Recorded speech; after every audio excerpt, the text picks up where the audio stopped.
All right. If you're just starting out, don't tell everybody about your business. Not yet.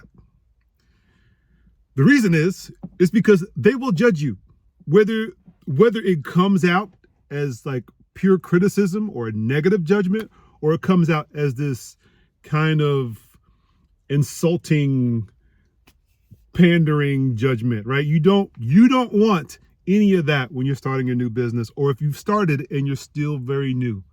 Okay? You don't have the mental space, the emotional space to deal with someone else's terrible opinion about whatever's going to happen with what you're doing. Okay? You just don't have time for that. Let's just call it what it is. They have no idea what you're trying to do unless they've done exactly what you're doing, the type of business or the craft or the skill you're doing. Unless they've done it, unless you are following in their footsteps, they have no idea about what's going to happen with your business or your venture, okay? They don't. So if you tell them and they have no understanding of how this thing works or how you make money, they're going to give you what they think is going to happen or what they heard would happen with this other person that they knew. And they're going to take all this secondhand knowledge that they've heard on the internet or through some friend or through some story they heard at a party and apply it to you.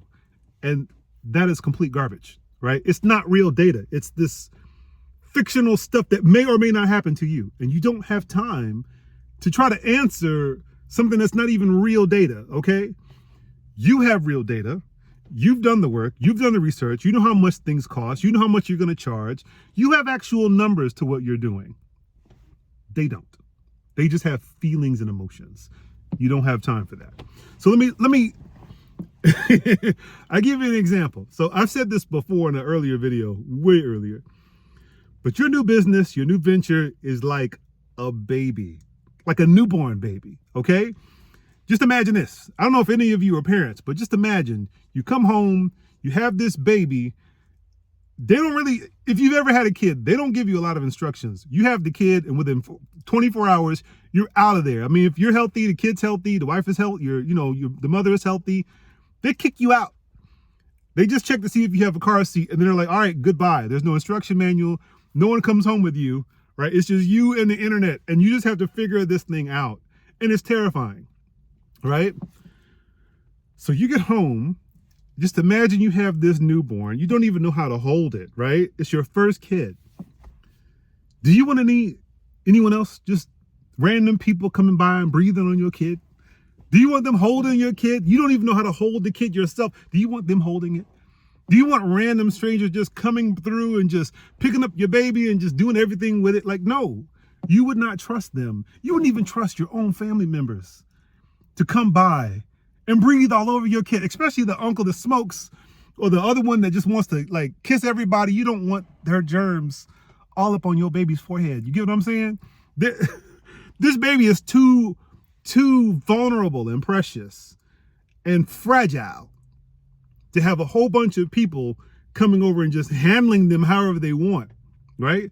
And so if you realize it, if you've ever gone through this, there's probably a period of time that you just do not allow people to touch your kid, period. And like, people get mad at that. Like, hey, I want to come see the kid. And you're like, nah, you smoke. Nah, yeah, you got cats. No. You have all these types of, if you got cats, I'm not, nothing wrong with cats. I'm just saying, as a new parent, you are ultimately fixated on protecting this child in those very first vulnerable months because you know how fragile that you hold them wrong and then and you're like, oh God, you do so many things can go wrong with this little infant. That's how I want you to look at your business, because that's exactly how it is. It's like an infant. It's like a newborn. Like you could breathe on this thing wrong, and next thing you know, you're in the hospital. You get what I'm saying? It's going to take 6 months to a year to get this baby to a point where you're okay with other people coming in with all their opinions, all their hands and all their breath, all that hot breath on your kid, right? Because they built up some immunity. They built up some resistance against all the outside stuff. That's exactly how it's going to be with you and your business. You can't let anyone just come around talking about your business as if they know, right? It's your business. You know more about it than they do, unless they do exactly what what you do, and they're further along. And if they're not, then they don't know. They're gonna hold your baby and they're gonna hold it by their legs upside down. And you're like, wait. And you're gonna try to like justify why you should not do that, right? Why you should not hold them upside down by the leg, right? But the thing is, the more important thing is, you shouldn't have let them in the door to even do that. Don't let them around you to criticize your business plan, how long you plan on doing it, why you're putting a career, choosing this over another career, especially for your parents and your significant other. Those two right there, those two are like the worst when it comes to sharing this types of stuff, right? And I know it sounds crazy not to let your parents or your significant other breathe on your baby, but they're the worst ones.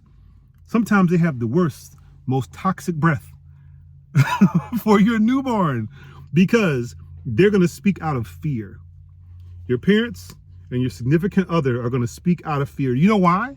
Because you, whether you realize it or not, you represent them. You represent them. Your spouse or your significant other sees you as a representation of her, or him. So if you're out and about making these cold calls and, maybe you're out on the side of the street trying to get your little business to work and you got a little sign, you're doing little the sign to get people to come in and check you out, right? Like you got this spinning, whatever, right? You're doing anything you can to get people to come through the door, and your significant other sees you or hears about you doing that. They feel like you're making a fool of yourself and they want you to stop, or they want you to tone it down. Can you just tone it down? Can you not be out there flipping a sign around like an idiot? Can you just tone that down? Now, she or he may not understand that flipping that sign has actually brought in 50% more customers. It's working, and that's why you do it. Yes, it might look a little silly, but it works, right? You're understanding how your clients respond to certain things, and it might be a little silly or a little unorthodox, but it works. And if it works, you should keep doing it, right? But your significant other or your parent might hear about you doing something that makes them feel a little embarrassed, and so they want you to stop. Okay? Hear me when I say this. They're scared that whatever you're doing is going to negatively come back on them. And they're going to have to hear about it at their church, at their job, at their sorority, fraternity, whatever their social circle is. You are an extension of that. So you need to make them proud. And if you're not making them proud, then you could potentially be an embarrassment. You could at least be neutral. They at least want you to be neutral. And if you're a business owner, the odds are you're not going to be neutral. There's no such thing as a neutral business owner. Business owners have to go out and make sales calls. They have to go out and be very visible in public about what it is they do. And they have to sell people on why those people should do business with us, right?